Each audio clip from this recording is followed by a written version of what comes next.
সবাইকে আমার ইউটিউব চ্যানেলে স্বাগত। আজকে আলোচনা করব তোমরা যারা সেমিস্টার 3 এবং সেমিস্টার 5-এ পড়াশোনা করছো এবং তোমাদের ইতিহাস রয়েছে, সেমিস্টার 3-তে যাদের হিস্ট্রি রয়েছে তোমাদের পেপার কোড হলো CC3 এবং পেপারের নাম হিস্ট্রি অফ ইন্ডিয়া 300 খ্রিস্টপূর্বাব্দ থেকে 750 খ্রিস্টাব্দ পর্যন্ত। এবং যারা সেমিস্টার 5-এ পড়ছো তোমাদের মাইনরে হিস্ট্রি রয়েছে, তোমাদের পেপার কোড হলো MN3, পেপারের নাম সেই একই হিস্ট্রি অফ ইন্ডিয়া 300 খ্রিস্টপূর্বাব্দ থেকে 750 খ্রিস্টাব্দ পর্যন্ত। CC3 এবং MN3 একই পেপার। এই পেপার থেকে আমি অলরেডি অনেক প্রশ্নের উত্তর কিন্তু আপলোড করে দিয়েছি। আজকে তোমাদেরকে আবার নতুন দুটো 5 নম্বরের টিকার উত্তর দেব, তোমরা প্রথম থেকে শেষ পর্যন্ত দেখতে থাকো।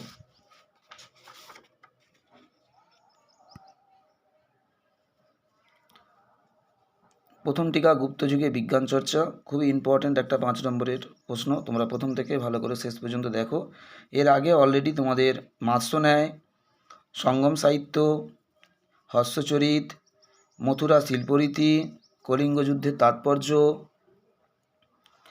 অগ্রহার ব্যবস্থা, বিভিন্ন প্রশ্নের অলরেডি কিন্তু অ্যান্সার আপলোড করে দেওয়া হয়ে গেছে। এবং বড় প্রশ্ন তোমাদের পল্লব স্থাপত্য ভাস্কর্য, মৌর্য সাম্রাজ্যের পতনের কারণ, অশোকের ধর্মের প্রকৃতি এবং বিভিন্ন বড় প্রশ্ন এবং টিকা অলরেডি কিন্তু আপলোড করে দেওয়া হয়েছে। তোমরা আজকে তোমাদেরকে আবার নতুন দুটো টিকা দিচ্ছি, মেগাস্তিনিস এবং গুপ্তযুগে বিজ্ঞান চর্চা, তোমরা ভালো করে প্রথম থেকে শেষ পর্যন্ত দেখো। এই পেপার থেকে আরও বিভিন্ন বড় প্রশ্ন যেগুলো ইম্পর্ট্যান্ট রয়েছে তার উত্তর কিন্তু আপলোড করে দেওয়া হবে। তোমরা কন্টিনিউ একটু ফলো রাখলে অ্যান্সারগুলো কিন্তু পেয়ে যাবে তোমরা চ্যানেল থেকে।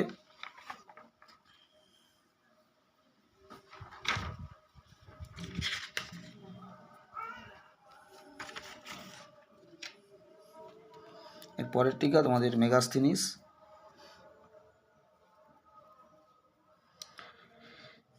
এখান থেকে আরও বিভিন্ন প্রশ্ন, যেমন নালন্দা বিশ্ববিদ্যালয়, মৌর্য যুগের ঐতিহাসিক উপাদান, শক শাসক রুদ্রদামন, দ্বিতীয় নগরায়নের জন্য দায়ী উপাদান বা বৈশিষ্ট্য, বিভিন্ন প্রশ্ন রয়েছে আরও, এগুলো অ্যান্সার কিন্তু আপলোড করা হবে কন্টিনিউ। তোমরা যারা সেমিস্টার 3 এবং সেমিস্টার 5-এ পড়ছো অবশ্যই তোমরা কন্টিনিউ নোটসগুলো লিখে নাও এবং তোমাদের আর যে যে প্রশ্নের উত্তরের প্রয়োজন হবে অবশ্যই কমেন্টে জানাবে, আমি সেই প্রশ্নের উত্তরগুলো আপলোড করব।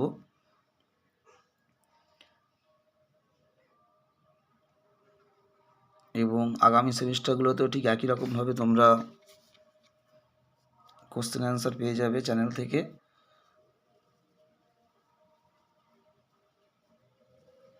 প্রথমে তোমাদের গুপ্তযুগে বিজ্ঞান চর্চা দিলাম এবং তারপরে তোমাদের মেগাস্তিনিস দিচ্ছি এবং পরবর্তীতে আরও গুরুত্বপূর্ণ প্রশ্নের উত্তর কিন্তু কন্টিনিউ আপলোড চলবে, তোমরা অবশ্যই ফলো রেখো। সবাইকে নমস্কার।